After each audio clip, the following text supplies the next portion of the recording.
गांव के दबंगों ने एक परिवार का जीना मुहाल कर दिया है। एक युवती को भी प्रताड़ित कर रहे हैं। कॉलेज के बाहर निकलने पर युवती का वीडियो बनाया और सोशल मीडिया पर वायरल कर दिया। युवती को बदनाम करने की कोशिश की गई। जब इसकी जानकारी युवती को हुई तो उसने संबंधितों के खिलाफ आवाज उठाई, सुहागी थाना में शिकायत की। सुनवाई नहीं हुई तो एसडीओपी के पास गई। यहाँ भी सुनवाई नहीं हुई तो महिला थाना गई। महिला थाना में भी न्याय नहीं मिला। मंगलवार को युवती परिजनों के साथ एसपी कार्यालय पहुंच गई। सिर्फ युवती ही नहीं, दबंगों के जुल्म का शिकार हुई है। पूरा परिवार ही उनकी यातनाओं का शिकार है। दबंगों पर फसल में आग लगाए जाने का भी आरोप लगाया गया है। पीड़ित युवती पुलिस अधिकारियों के कार्यालय का चक्कर लगा रही है। अब तक उसे न्याय नहीं मिल पाया है।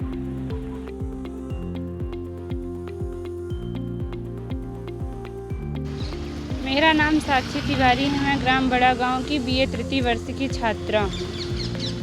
आज आप इसके कार्यालय आए, क्या घटना हुई?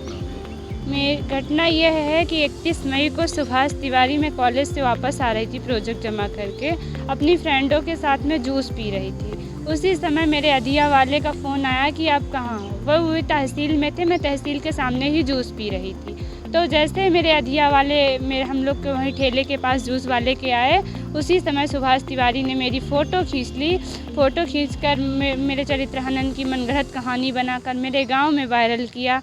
गलत शब्दों से मुझे संबोधित किया वहां जाके।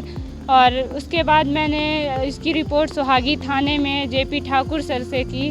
वो वहाँ थे लेकिन उन्होंने मेरी नहीं सुनी और वहाँ थाने से चले गए। मैंने मुंशी जी को सारी घटना बताई। उन्होंने मुझे आश्वासन दिया कि ऐसा कुछ है तो मैं उसकी मोबाइल जब्त करके उसके ऊपर दंडात्मक कार्यवाही जो होगी कानूनी प्रक्रिया वो करूँगा।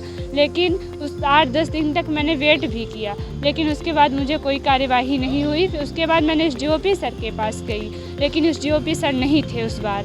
तो अब वहाँ के जो कर्मचारी थे मुझे फिर से सुहागी थाने ही जाने की अनुमति दी। तो मैं उसके बाद हार कर अपने घर बैठ गई। उसके उन 1-2 दिनों के बीच में मुझे फ़ोटो मिली जो मेरी फ़ोटो खींचकर वायरल की गई थी। गांव द्वारा मुझे वो फ़ोटो मिल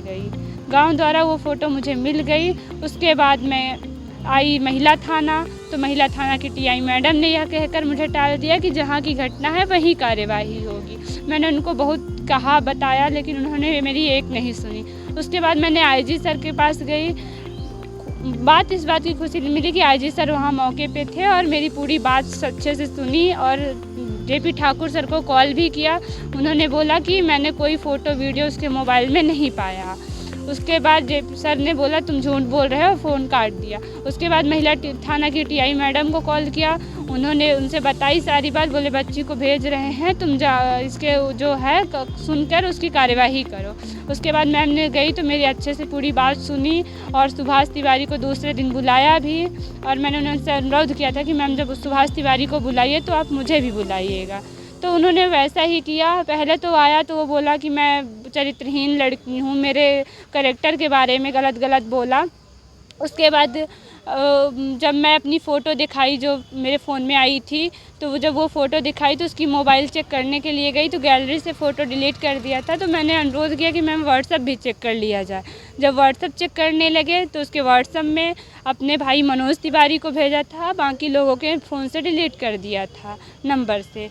उसके बाद साइबर में मोबाइल गई तो ये भी पता चल गया कि उसके मोबाइल से 31 मई को 3:30 बजे फ़ोटो खींची गई थी।